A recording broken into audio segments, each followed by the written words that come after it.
Kisah ini didasarkan pada peristiwa nyata, 95% fakta, dan 5% adaptasi.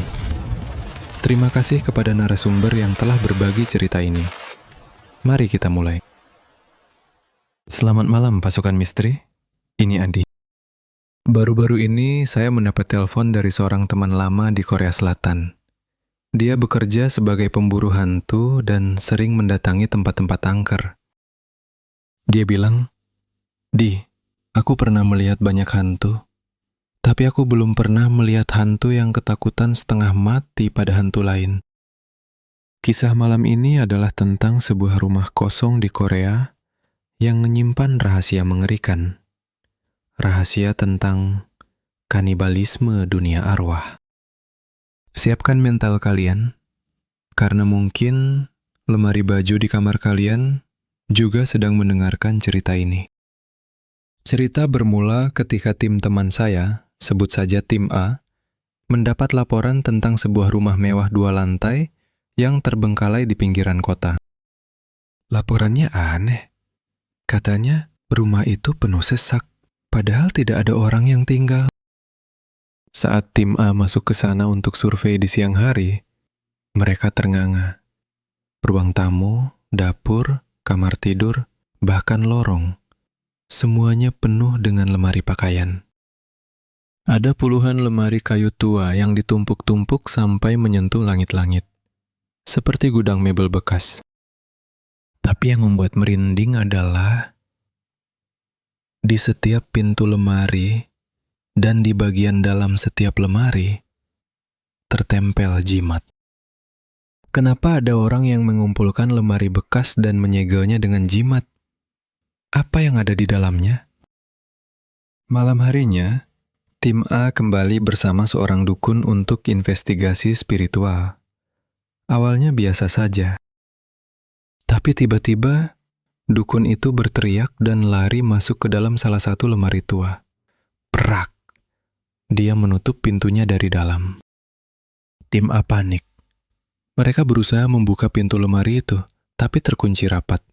Dukun itu berteriak histeris. "Jangan dibuka! Anak itu mau keluar! Tahan!" Setelah bergelut lama, akhirnya mereka berhasil menarik dukun itu keluar dan lari dari rumah itu. Di luar rumah, dengan wajah pucat, dukun itu berkata, "Kalian tidak lihat, di setiap celah pintu lemari, ada mata yang menyintip. Ratusan hantu terjebak di dalam lemari-lemari itu. Mereka semua ketakutan. Mereka tidak mencoba menakuti manusia. Mereka sedang bersembunyi dari sesuatu yang jauh lebih jahat di dalam rumah itu." Tim A memutuskan untuk mengintai rumah itu. Warga bilang, setiap 2 minggu sekali ada truk yang datang membuang lemari. Benar saja, malam itu sebuah truk datang. Seorang pria parubaya menurunkan sebuah lemari antik yang terlihat mahal. Tim A langsung menyergap pria itu. "Siapa kamu? Kenapa buang sampah di sini?" Pria itu gemetar dan akhirnya mengaku. Pengakuannya sangat tidak masuk akal. Dia bilang dia adalah kurir hantu. "Awalnya saya mimpi ada hantu pria keluar dari lemari saya.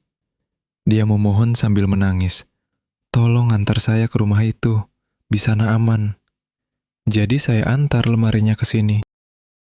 Sejak itu, hantu-hantu lain terus mendatanginya lewat mimpi, minta diantar ke rumah ini." Pria itu berpikir dia sedang beramal membantu arwah penasaran.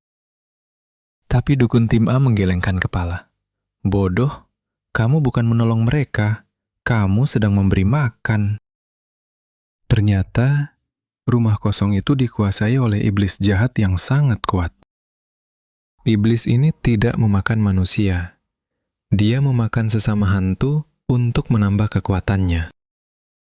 Iblis itu menipu hantu-hantu lemah lewat mimpi si pengemudi truk, memancing mereka agar datang sendiri ke rumah makan ini. Lemari-lemari itu bukan tempat persembunyian. Itu adalah kotak bekal makanan. Tim A segera melakukan ritual pembersihan. Saat jimat-jimat dilepas dan hantu-hantu dibebaskan, pemandangan mengerikan terjadi. Lemari-lemari yang tadinya terlihat bagus dan mengkilap, tiba-tiba membusuk, berjamur, dan hancur dalam hitungan detik. Seolah-olah energi kehidupan di dalamnya sudah dihisap habis. Ceritanya seharusnya berakhir di sini. Tapi ada satu hal lagi. Kepala desa setempat melihat tumpukan lemari yang terlihat masih bagus itu. Dia pikir sayang kalau dibuang. Tanpa sepengetahuan tim A, dia menjual lemari-lemari itu ke pasar barang bekas.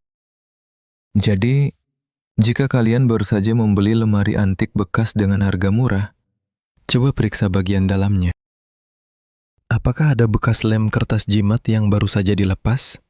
Atau apakah kalian mendengar suara garukan dari dalam saat tidur? Saya Adi, hati-hati dengan barang bekas. Selamat malam.